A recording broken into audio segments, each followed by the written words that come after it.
হচ্ছে যে আমি দীর্ঘ 5 মাস জেলে ছিলাম, জেল থেকে বেরিয়েছি। আমি চাই ভাঙড়ের মানুষ সবাই ভালো থাকুক, সুস্থ থাকুক। আমার নেত্রী মমতা বন্দ্যোপাধ্যায় সুস্থ থাকুক, ভালো থাকুক। নেতা অভিষেক বন্দ্যোপাধ্যায় সুস্থ থাকুক, ভালো থাকুক।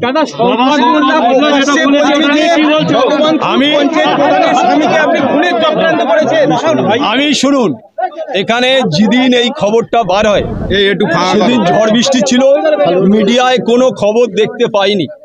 আমি শুনে বুঝে নিশ্চয়ই আপনাদের উত্তর দেবো কে কি বলেছে। আরাবুল ইসলামের বিরুদ্ধে বলুক আর যার বিরুদ্ধে যাই বলুক, আমি সেটা আপনাদের সাথে 1 সপ্তাহের মধ্যে সমস্ত প্রেসকে ডেকে তার উত্তর দেব। বলুন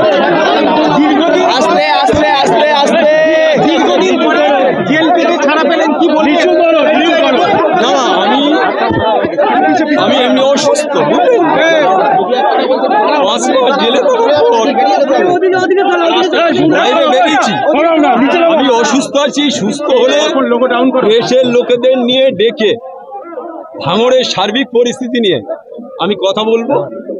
আমি চাই যে অভিষেক বন্দ্যোপাধ্যায়, মমতা বন্দ্যোপাধ্যায়ের নেতৃত্বে বাংলায় এবারে যে রেজাল্ট হয়েছে, 2026-এ তৃণমূল কংগ্রেস আবার চোখ বুজিয়ে রাজ্যে ক্ষমতায় আসবে। কিন্তু একটা কথা